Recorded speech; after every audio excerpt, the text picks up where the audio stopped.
Alô, amigos, bem-vindos ao Gente que Fala, sempre ao vivo, de meio-dia a 1 pela Rádio Trianon, AM 740 São Paulo, Rádio Universal, AM 810 Santiago TV, www.altv.com.br, com reapresentação 6 horas da tarde, também AltV, e TV Guarulhos, canal 20 UHF, canal 3 da NET em Guarulhos, 11h30 da noite. Acesse nosso blog, conheça nossos colunistas e colaboradores, gentequefala.com.br, nossa fanpage, Facebook, /programa Gente que Fala, para você participar, chat no site da AltV, WhatsApp 974012235, e ainda o telefone que fica à sua disposição é São Paulo 11 5052 6622. Como toda quinta-feira, nós temos a nossa parceria com o movimento do Ministério Público Democrático, MPD, e nós intitulamos sempre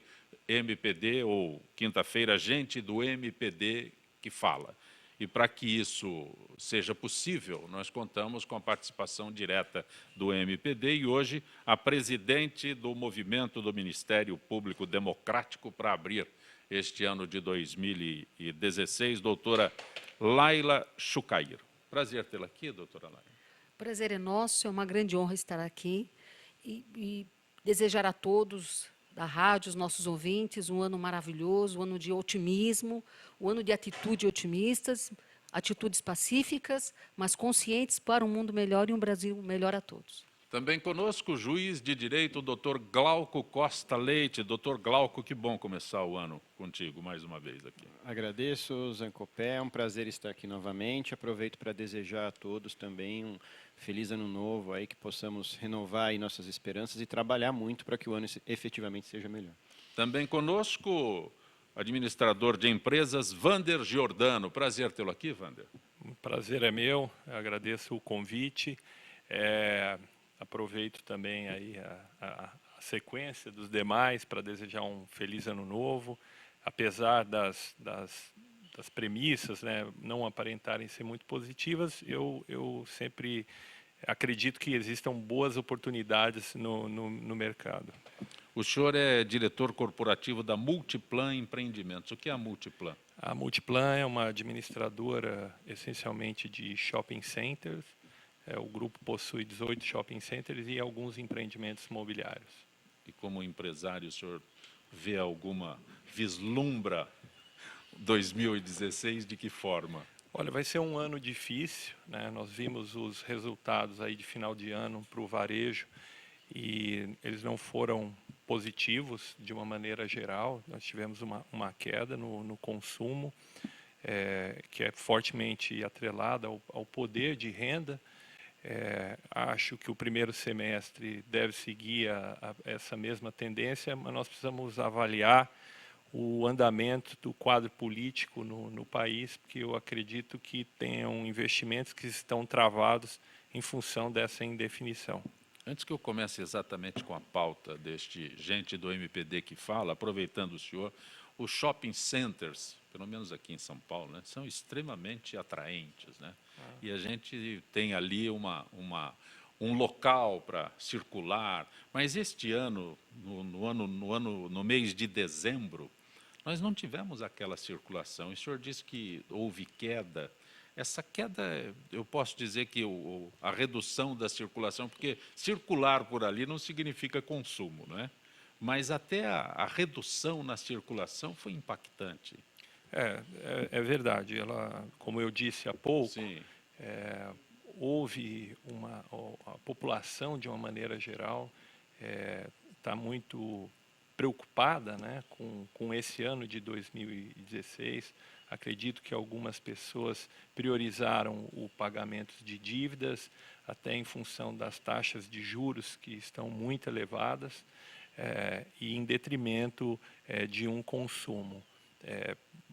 Daquele tradicional presente de Natal, enfim, você vê uma redução, de certa forma, no ticket médio de gasto dos consumidores. Então, é possível afirmar que essa redução, que aconteceu de uma maneira geral no comércio, ela é fortemente impactada pelo cenário político e econômico que o país está vivendo.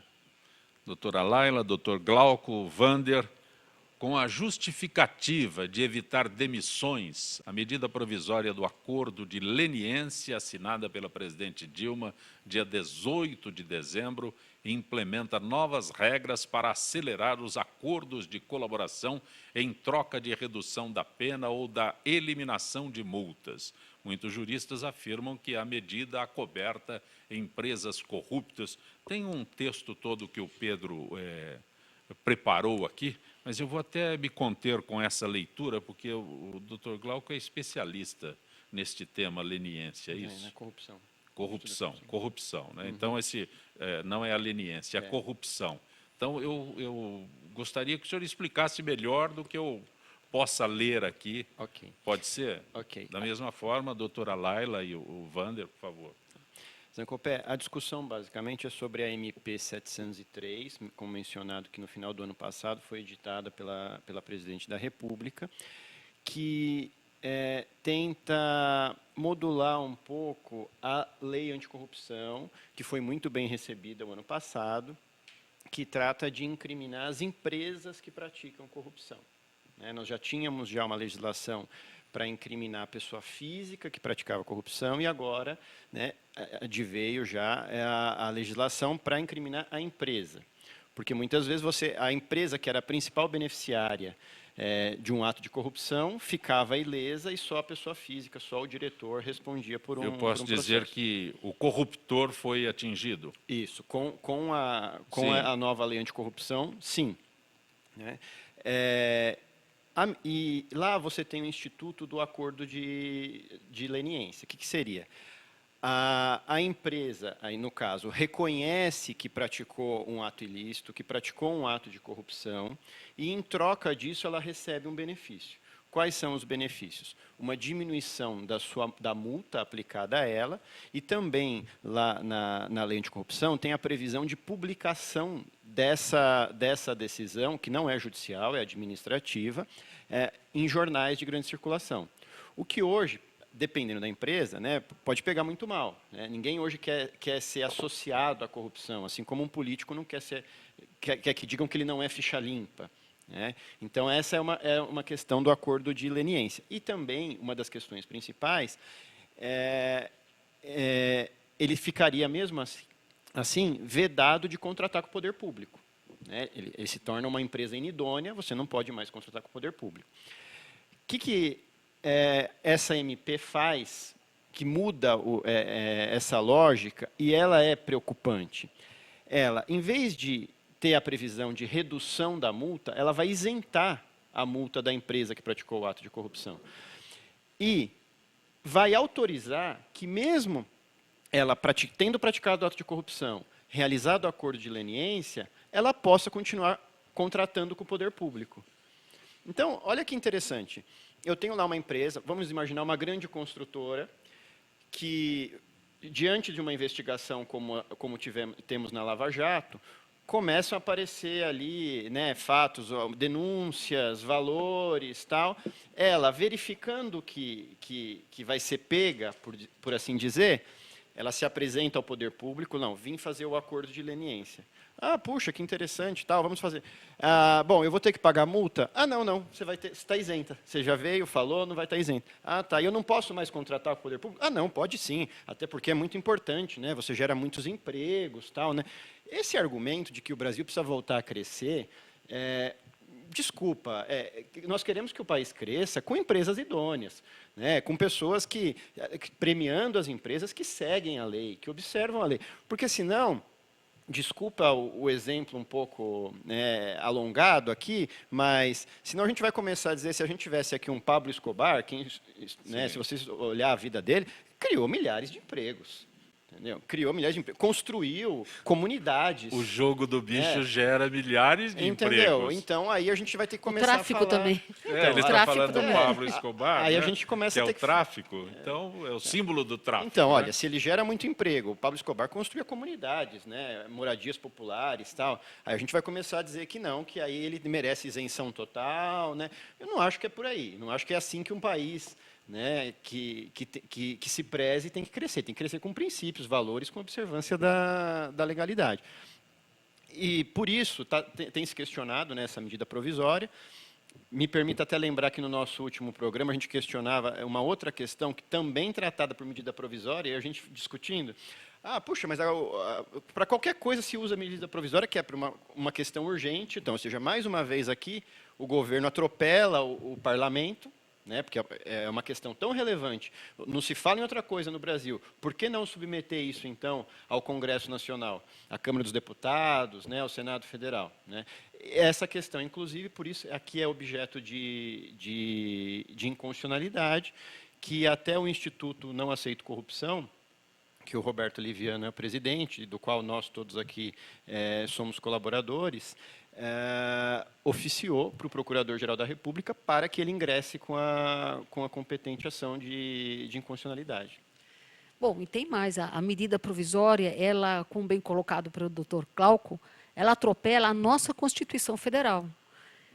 E, de uma maneira, posso dizer até com muita dor no coração, imoral. Imoral porque a população brasileira, ela quer um exemplo, ela quer a punição daqueles que desviam as nossas verbas públicas, ela quer ter mais credibilidade no executivo, em todos os setores da sociedade, no legislativo, no judiciário. E esta medida provisória, simplesmente, ela desconsidera todo o clamor público. No final do ano passado, foi feita uma pesquisa na Datafolha, indagando ao cidadão qual o maior problema que o aflige. E a corrupção foi em primeiro lugar. Então, essa resposta da medida provisória, ela depende muito da atuação da sociedade, para que ela se manifeste contrária, pressione o Procurador-Geral da República, que ele ingresse com essa ação de inconstitucionalidade, e evite que ela entre em vigor, né? Quer dizer, ela já está em vigor, mas que ela não seja aplicada. Bom, não vou me ater aos detalhes técnicos, até porque eu não sou um técnico, né?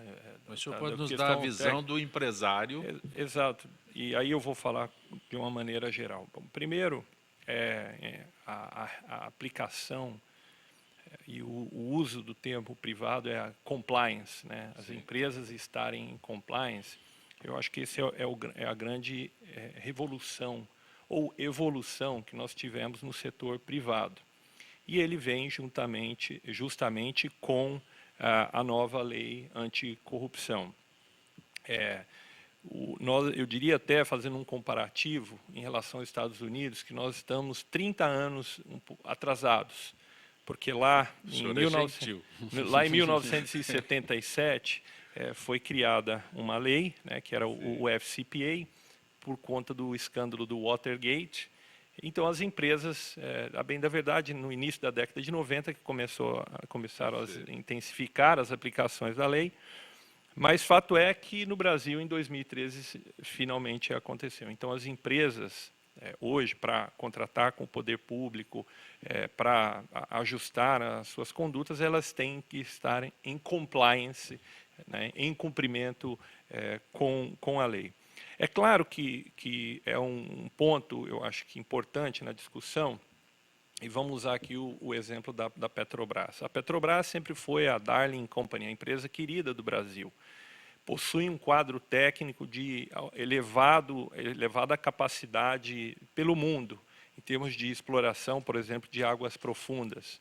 Tem programas ligados à Universidade Federal do Rio de Janeiro, ao COPEAD, que forma, né, num grau de mestrado, num grau de eficiência acadêmica maior, tem uma relação muito grande. Então, eu não acredito certamente, a grande maioria, né, dos funcionários da Petrobras são empresas honestas, que dedicaram estudos, a carreira, ao desenvolvimento técnico. Então, eles não têm, essencialmente, culpa pelos atos de alguns administradores, se assim ficar aprovado que esses administradores ou as pessoas que estiveram envolvidas em algum escândalo de corrupção assim o fizeram. Então, é preciso enxergar também que tem uma massa que pode vir a sofrer algum tipo de sanção sem exatamente ter alguma vinculação com ela. Então, essa dissociação é que eu acredito que o afunilamento da lei, na aplicabilidade dela, né, no dia a dia, também seja observado. que puna fortemente os culpados. Eu acredito que essas medidas elas são significativas para o país, elas chegam atrasadas, mas em boa hora. É um marco dentro da iniciativa privada para essas mudanças, mas nós precisamos também ter a ideia dos empregos das famílias que ali estão postadas e que não têm nenhum envolvimento com esse tipo de situação. Mas Wander Jordano, doutor Glauco, doutora Laila, a senhora falou há pouco sobre a pressão da população, né? O empenho. O Wander se refere a isso. Nós temos 1.200.000 assinaturas, né? E que devem ser apresentados ao Ministério Público Federal, ao Congresso Nacional, com um pacote de medidas contra a corrupção. A colocação é a seguinte: nós tivemos a população na rua, por números ou distorcidos ou não, de 2 milhões, depois 1 milhão, depois meio milhão de pessoas. E a minha pergunta constante é: mudou o quê? Quando a senhora fala em pressionar o poder público faz uma medida provisória como essa. De pressão maior do que foi feita neste ano, eu estou querendo encontrar o rumo disso daí, que a população possa acreditar, como o Wander colocou aqui, que a população possa acreditar, doutor Laila. Bom, conversávamos agora há pouco que logo, logo teremos eleições. A nossa população, realmente, ela está nas ruas, ela assina, mas ela continua votando para as mesmas pessoas. Ela não sabe quem é aquele vereador, até sabe, mas ela nem se preocupa de conhecer o seu histórico, o que realmente ele realizou, se ele cumpriu aquilo que ele propôs, se ele atende a sua região, o seu estado, o seu país. Então, a primeira, acho que são as medidas de médio a longo prazo. De imediato, evidente que essa medida provisória foi no final do ano, não tivemos tempo, nós do Instituto Não Aceito Corrupção, porque, por coincidências, todos nós aqui fazemos parte do Instituto, de realizar de divulgar, de dar uma visibilidade maior da gravidade dessa medida. Os políticos são mais rápidos que nós, doutora Laila. Mas nós não desistimos, porque... As medidas no apagar das luzes de final de ano são mais rápidas, meu Deus do céu. Mas estamos aí para lutar contra elas, né? Desculpe interrompê-la, mas Não, são rápidos são rápidos, mas devemos imitá-los também na ousadia. Não é só o mal que é ousado. Nós que trabalhamos pelo bem também somos ousados e devemos estimular a todos aqueles que trabalham pelo bem a serem ousados muito mais do que os políticos. E dentro desse cenário, ainda que, né, essas forças ocultas, por assim dizer, tentam coibir essas medidas, como as 10 medidas entre a corrupção, como iniciativas como a do Dr. Roberto Liviano, frente ao Instituto. A própria OAB, né, tem criado, dentro da sua estrutura, uma ação forte contra a corrupção. Eu acredito que o bem sempre vence o mal no final. Mas demora. Se me permite retomar um pouco da primeira notícia, até porque me parece que a segunda são bem próximas. Na questão da Petrobras, né, que o Wander falou, realmente é importante ver essa questão dos empregos, até porque aí são empregos públicos, na maior parte dos casos, mas talvez nos caiba a reflexão sobre como as pessoas que foram responsáveis pelos atos de corrupção ingressam nas diretorias da Petrobras. Então, será que se a gente não vai estar enxugando o gelo se a gente não alterar a forma? Porque vão continuar as alterações, as indicações políticas. Então, a gente vai trocar o partido, então vão ser outras pessoas que vão indicar para sustentar outros candidatos. Então, a gente também tem que voltar, tem que combater a corrupção, mas você também pode prevenir isso, né, como uma forma de compliance, inclusive, né, mudando talvez essa forma de ingresso, essa facilidade que tem de indicação de diretores, né? E na questão ainda da proteção dos empregos, de um lado, aí tirando a Petrobras, pensando só nessas empresas privadas, construtoras que prestam serviços, tem os empregos das famílias que trabalham nessas empresas, mas de outro lado, a partir do momento, essa medida provisória que isenta de multa, que permite a continuação de celebração de contratos com o poder público, ela vai impedir, primeiro, que um pequeno empresário tenha acesso também aos contratos públicos, né? Porque o outro vai lá, faz tudo errado e continua podendo contratar. Como é que uma empresa que quer prestar serviços para o poder público vai conseguir crescer, né? E aí, como que ele vai poder contratar mais pessoas para sustentar mais famílias? Então, quem que a gente quer que cresça?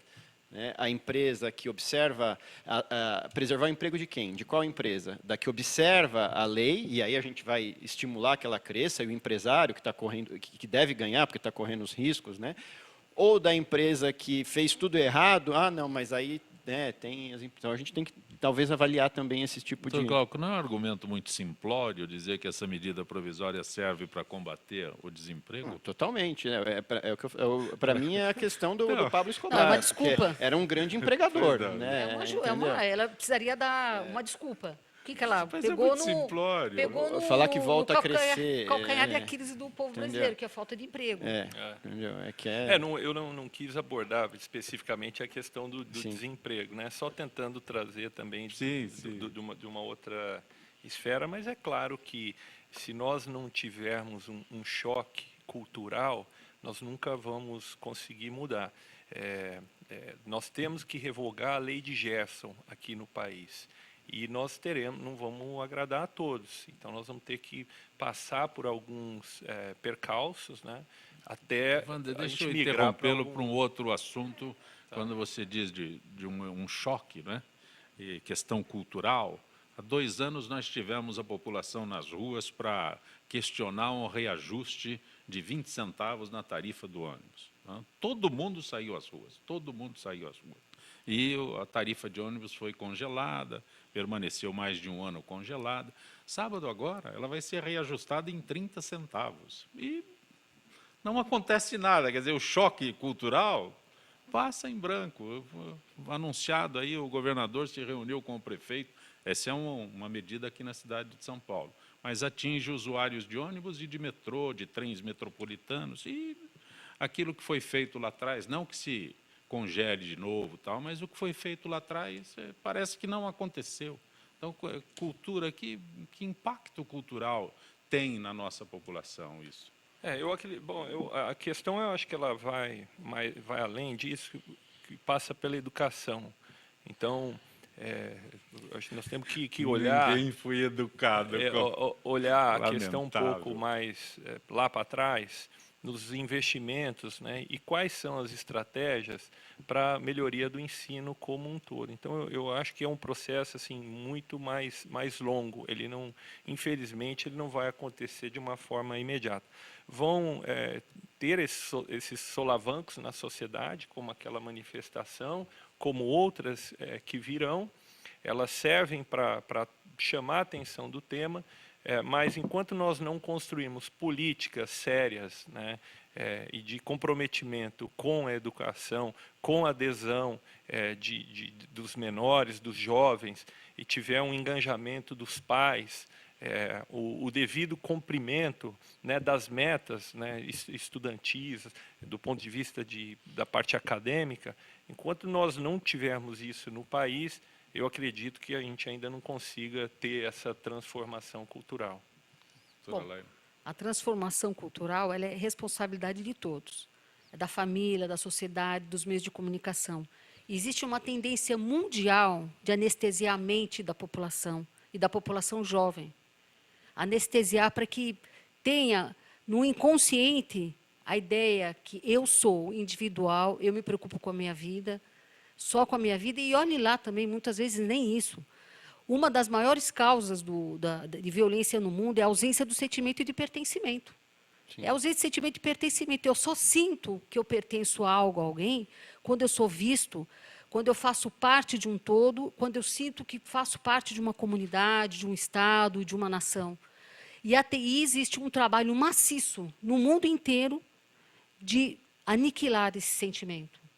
Então, o Brasil, que é o coração do mundo, que é a terra de todos os povos, que recebe de braços abertos pessoas do mundo inteiro, como a minha família foi recebida no passado, palestinos refugiados, é um local que pode dar exemplo ao mundo.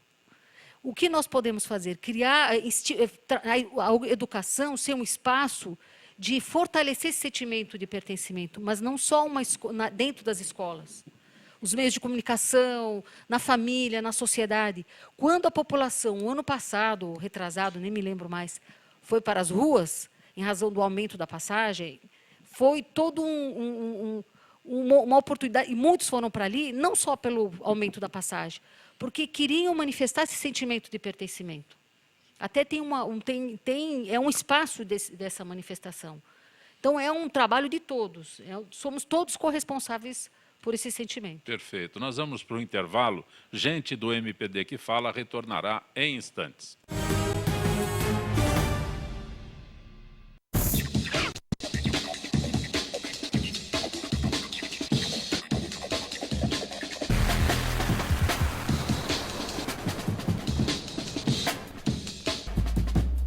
Olá, eu estou aqui para tocar sua consciência.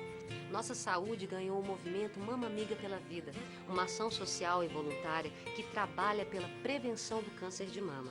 Esse trabalho leva informação às mulheres, apoio e um toque de carinho, com campanhas como a Rede de Pontos de Prevenção e o modelo Mama Amiga, que ensina a identificar possíveis alterações nas mamas. Para saber mais, acesse e participe desse grande movimento pela vida da mulher.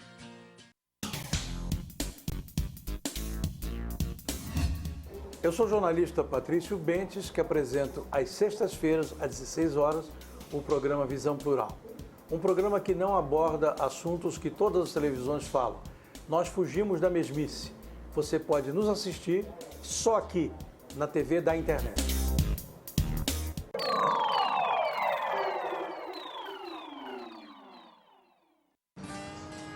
Espécies da Mata Atlântica.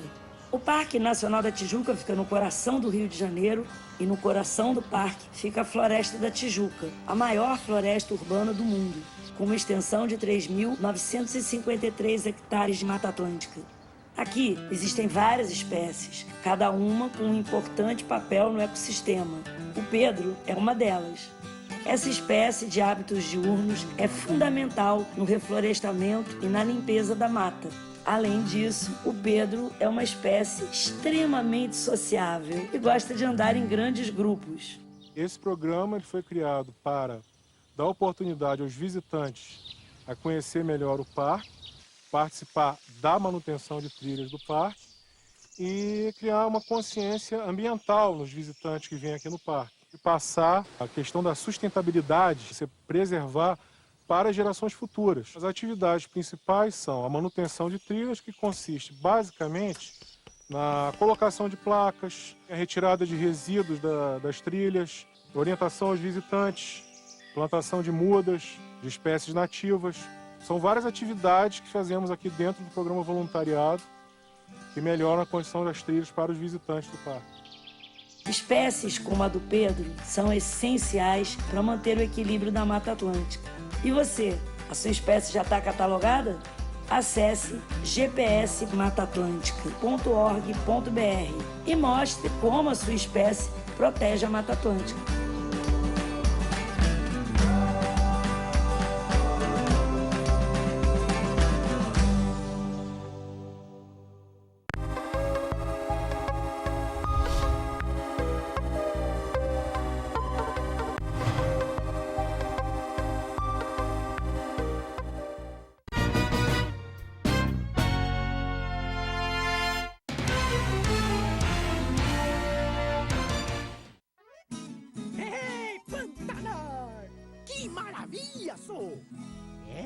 Mas aqui os peixes já estão diminuindo. Por isso, é bom cuidar e proteger os rios que é aqui, ó, onde eles nascem. O Pantanar depende das nascentes e das cabeceiras.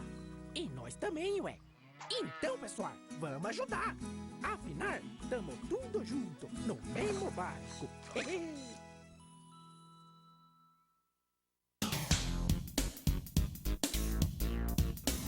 Sim, meus amigos, muito prazer, sou Sérgio Oliveira e estou aqui para lembrar vocês que toda segunda-feira, 9 horas da noite, eu estou aqui na TV da internet com o Futebol Alternativo TV. Sim, Série D, Série C, Copas Estaduais, as divisões de acesso, tudo aquilo que nenhum outro programa esportivo fala, tem a coragem, a capacidade de falar, nós falamos aqui na TV. Toda segunda, 9 horas da noite, só aqui na TV da internet.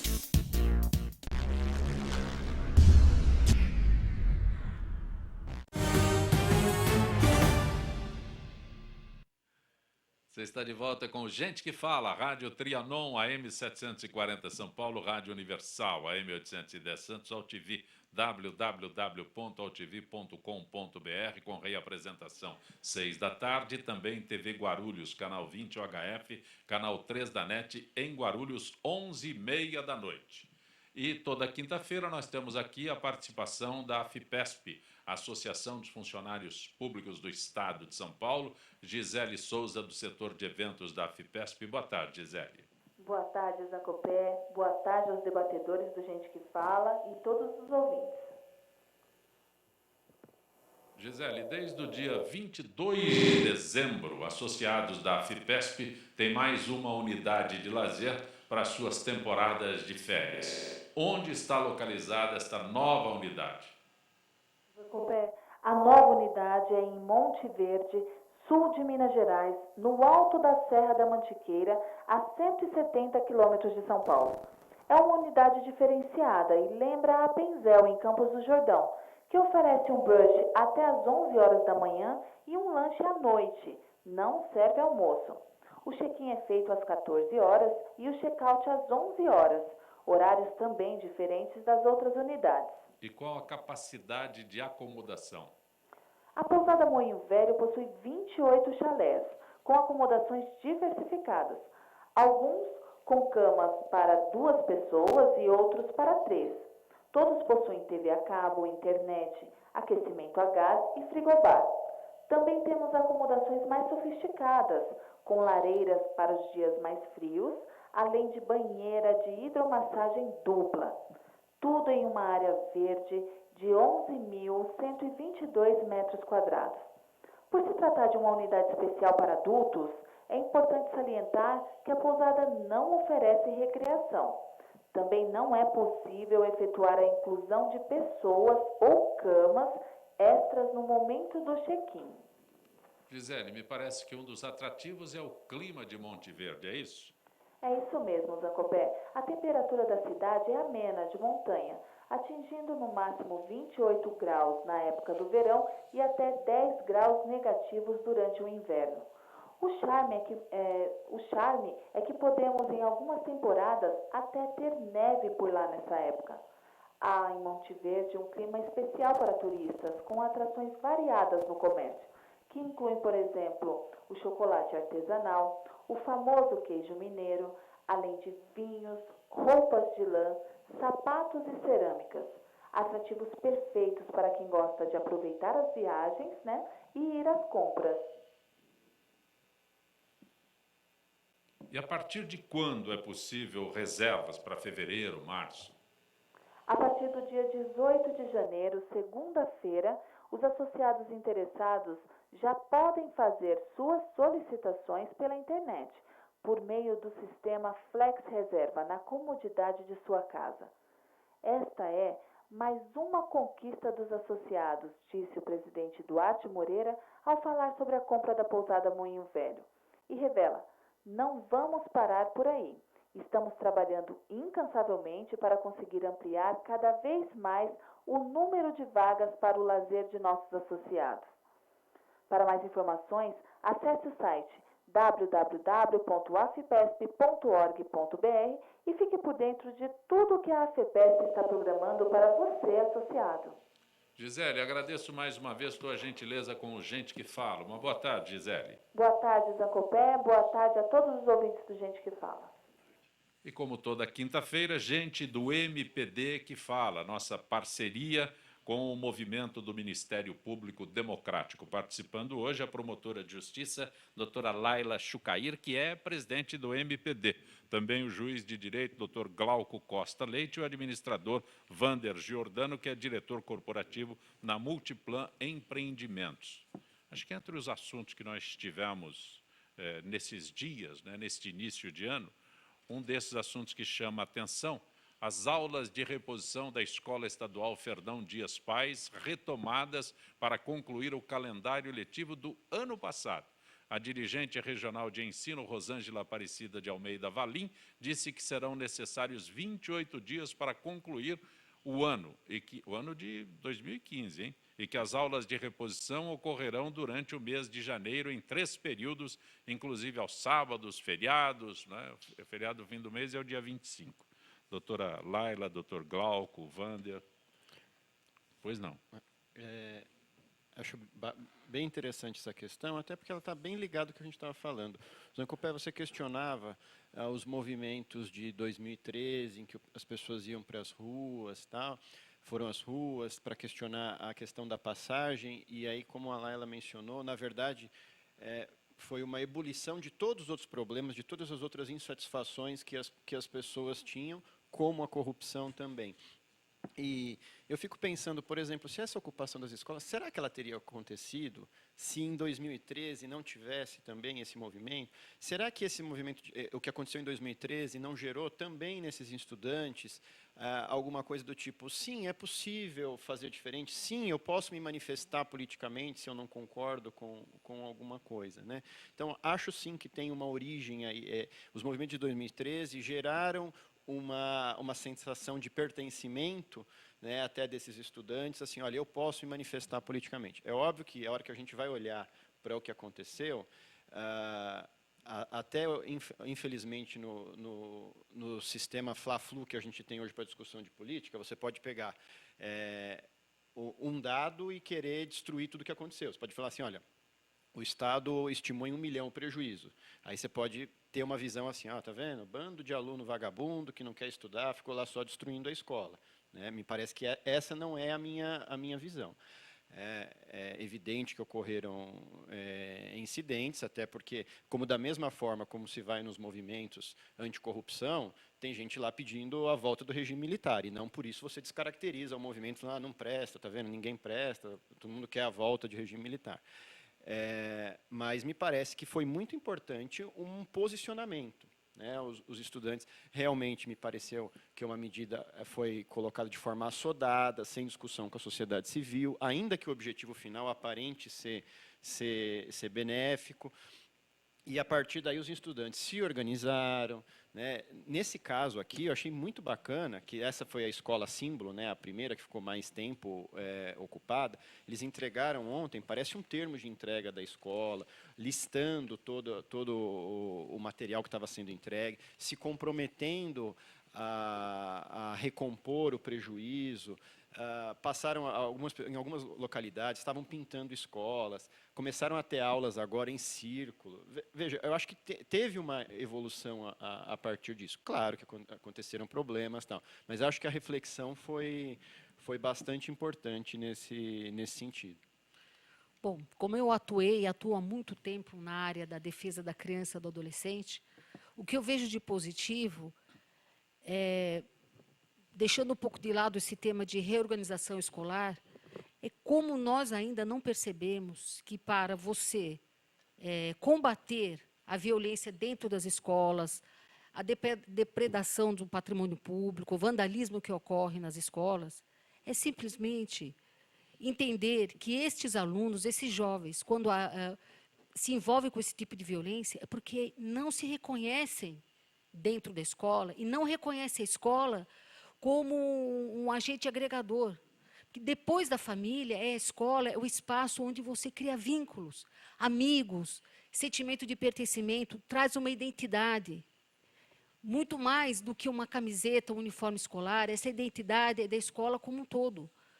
E esse movimento que ocorreu em cada escola, essas ocupações, faz com que novas propostas de aproximar ao aluno à escola é simplesmente fazer com que ele sinta pertencente a essa escola. Não apenas uma escola técnica, uma escola fria, sem sentimento, mas uma escola que faz com que o aluno tenha vontade de fazer parte, estimule o que tem melhor dele. O sentimento de fraternidade, depois do lar, da família, é dentro da escola.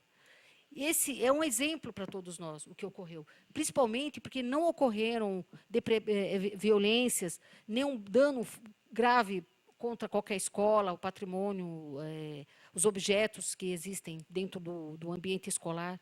Muito pelo contrário, foi um grande entusiasmo e uma grande vitória. E como o Wander nos disse, é a vitória do bem. No final, o bem venceu. E serve de lição também para o nosso executivo, que não é assim que se resolve uma questão. Essa reorganização escolar, que aí não me convenceu ainda, que era para melhorar a questão do ensino, ela atropelou uma série, ela não foi pedagógica, ela não deu exemplo de pedagogia, ela não ouviu as bases, não foi feito um estudo. Separar alunos em ciclos é violar o principal direito que uma criança tem de conviver com a família. Se eu tenho um filho de 2 anos de idade, ou de 6 anos, que está no primeiro ano do ensino fundamental, e outro filho que está com 16 anos, que está em outro ciclo, com essa reorganização, eles seriam separados. E como eu faço? Se esse meu filho de 16 anos leva o filho mais novo de 2 anos à escola, isso será uma situação preocupante para a mãe. Eu ficaria muito preocupada, porque não teria condições de levar os 2 ao mesmo tempo. Então, isso foi uma atitude não analisada, não pensada. Ela deixou de ouvir toda a sociedade. E foi um exemplo, esperamos que o Poder Executivo, que ele pense, traga a sociedade, a família, e seja sincero o que ele pretende com essa reorganização. Bom, não vou me ater também do ponto específico da questão, até porque eu acompanhei como um mero espectador, ouvinte. Mas, fazendo um comparativo, é a questão do planejamento. Eu vejo como uma falta de um planejamento, de um programa maior, como eu disse há pouco, que as manifestações elas vão ser os solavancos, né, as motrizes para estimular essas mudanças no sistema, porque o sistema ele não tem o seu planejamento adequado. Acredito que há uma taxa, certamente tem uma redução da taxa de natalidade. Então, eu não sei a razão do número de vagas disponíveis versus o número de estudantes. Acredito que tenha havido uma migração de estudantes para a educação privada, e acredito que há uma defasagem muito grande, principalmente no ensino público, no aprimoramento e nas melhorias de condição de trabalho de professores. Então, se a partir desse movimento, como resultado, nós tivemos um diálogo entre os líderes estudantis, os estudantes e o governo do Estado, ou o governo federal, onde desse diálogo surjam programas de melhoria do ensino e com foco nos professores. Muitas vezes nós esquecemos dos professores, das condições que se dão aos professores desenvolver os seus trabalhos. Eu diria que será em vão, teria sido em vão essa manifestação. Mas eu acredito que com o objetivo que alcançaram, que foi, na verdade, o recuo do governador em relação a esse tema, nós podemos projetar aí que há uma esperança de que algo diferente para melhor pode vir a ocorrer. Complementando apenas também o que a Laila falou, acho que fica a lição para o governador, né, dessa questão do diálogo. Acho que essa é a primeira questão. Bom, a partir de agora, eu acho que eu tenho que realmente dialogar com a sociedade, eu vou ter que expor melhor esses argumentos, esses dados mesmo que o Wander estava falando, né. Mas acho que seria bacana também se tivesse para nós uma lição. Para nós quem? Para nós que, de repente, temos condição de ter os nossos filhos em escolas particulares e que, a princípio, não somos afetados por isso.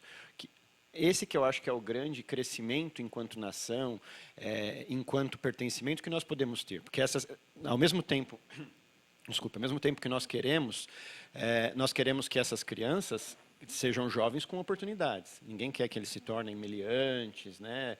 Isso vai gerar insegurança na sociedade. Nós queremos que eles tenham oportunidades. E, para isso, é necessário que nós lutemos pela educação deles também, mesmo os nossos filhos estando na escola particular. Eu nunca me esqueço que uma vez eu vi na França, era uma alteração do regime previdenciário, e os jovens estavam protestando. Os jovens na Champs-Élysées protestando contra a alteração do regime previdenciário.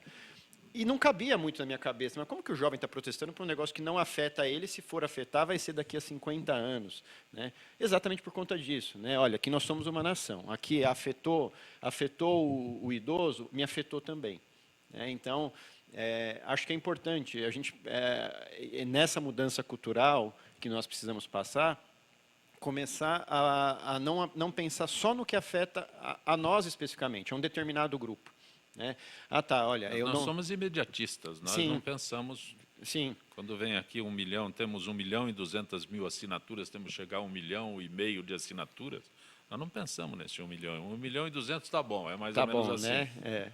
É mais ou menos Sim. assim que, lamentavelmente, funciona Sim, no Brasil. Sim. Essa questão é interessante, Zancopé, das assinaturas para as 10 medidas contra a corrupção, lançada pelo Ministério Público Federal, o pessoal, os procuradores lá da Lava Jato, né, do Paraná, que lançaram. E por quê tão importante, são tão importantes essas medidas? Primeiro que, assim, se trata de um projeto de lei de iniciativa popular, né, que vai chegar lá para o Congresso quando atingir esse 1.500.000 assinaturas. O mesmo procedimento foi observado na lei da ficha limpa, que é tão importante, que a sociedade inteira aplaudiu. Né? Mas os políticos deram um nó nela. Deram, mas assim, olha, tem muita gente que não consegue se Com todo candidatar. respeito, o Maluf está lá no mandato dele. Esse é um caso para Eu não quero ser muito irônico, sim. mas né, o Jader Barbalho está no exercício do mandato dele. Para citar Sim. apenas 2 nomes. Sim. Né? Mas, olha, eu posso afiançar que tem um número grande de candidatos aí que já foram impedidos nas últimas 2 eleições, na esfera municipal também, que é óbvio, né, o sistema jurídico permite uma série de recursos, né, os advogados são muito hábeis para isso. Tal. Também quem foi impedido nem é lembrado, né? Esse Sim, é o detalhe. exatamente, você Quem vai tá lembrar fora... isso, né, você acaba não vendo, mas assim, nas cidades que eu trabalhei recentemente, são vários assim pedidos. Olha, fulano está inelegível, entendeu? Por conta da lei Isso não vem da a ficha público, limpa. Né? Isso não vem a público, é simplesmente... Vem, mas porque... aí como ele já está fora do pleito, o foco vai ficar em quem é candidato. Não vai né? contar que eu fui impedido. Exatamente. Lamentavelmente. Né? Assim, não vai sair no jornal próprio, né? Não sou ficha limpa, sai que sou ficha limpa. Então, aí é importante, as medidas são importantes porque, assim, eles falam muito lá da corrupção. Olha, a Lava Jato, ela vai tratar de uma doença, né, de um câncer específico. Mas você tem a metástase inteira ali, entendeu? Então, assim, resolver a Lava Jato você não vai resolver a corrupção. Você precisa resolver o financiamento privado, de campanha, né, como já está até agora, o STF já resolveu, né, mas assim, você tem essas medidas. Resolver prazo de prescrição de crime, aumentar a pena, né, para alguns crimes, manter a lei anticorrupção, como a gente estava discutindo, não ter uma medida provisória que vá, né, amaciar essa situação. Então, essas 10 medidas são bastante importantes. Eu assinei, inclusive. Eu assinei também. Wander, rapidamente, setor imobiliário voltou no tempo em 2015. Número de vendas e de lançamentos foi menor desde 2004. O estoque de empregos na construção civil. Deixa eu ver aqui, porque está meio... E a confiança dos empresários do setor despencam. A crise é profunda, será prolongada e deve criar um gargalo. Bom, eu vou tentar resumir rapidamente e voltar um pouco no tempo. Em 2008, quando teve a crise financeira mundial, o Brasil, naquele período, aos olhos dos investidores estrangeiros, faltou uma boa opção de investimento. Então, o Brasil era tido como o país do pré-sal, era tido como o país do etanol, o celeiro do mundo, e aí eu acredito que essa é a verdade que impera até hoje. Era o país da Copa do Mundo, o país das Olimpíadas, e nós nos deparamos com a realidade, que não era bem isso, a história não era bem essa. Mas o que foi vendido, principalmente para investidores, empresários brasileiros, é de que isso ia acontecer. Então, houve uma aposta que a política econômica, né, ia preservar essas estruturas de investimento, que ia preservar os empregos, a geração de empregos que foi criado, e, de repente, não aconteceu dessa forma.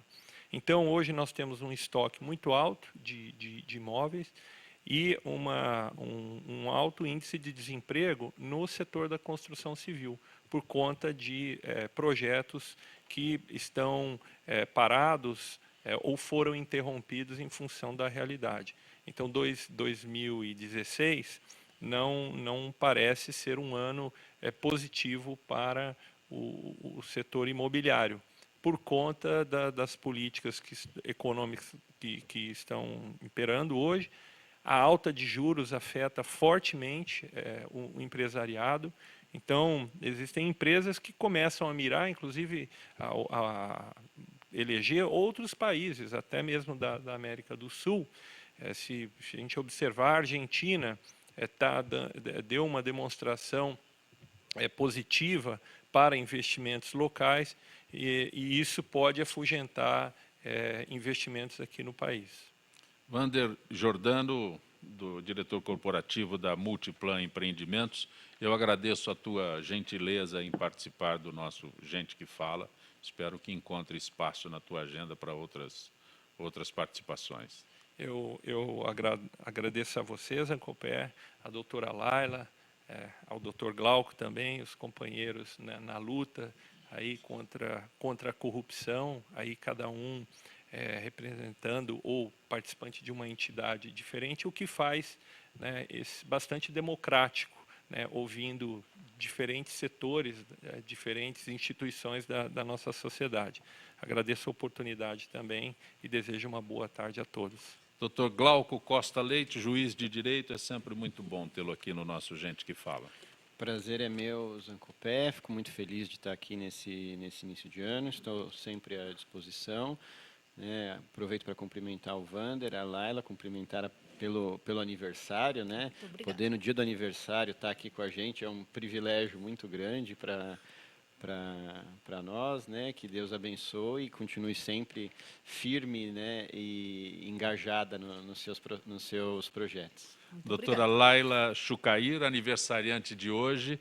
O nosso Gente do MPD que Fala é possível graças à participação, graças ao empenho do instituto que a senhora preside e da instituição que a senhora preside, que é o Ministério Público Democrático, e eu espero que em 2016 a gente tenha a oportunidade de permanecer com essa parceria, o que é muito bom para nós. Nós que agradecemos a parceria, que o MPD ele tem como principal proposta aproximar a sociedade do sistema de justiça, empoderar as pessoas através de informações, porque com informação e conhecimento eu tenho mais condições de gerenciar minha vida, a vida como um todo.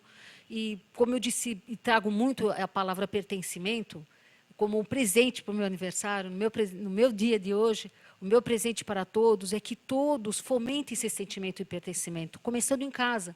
Olhe e converse com seus filhos conversem com seus pais, um abraço, um amor dentro de casa, um respeito dentro de casa.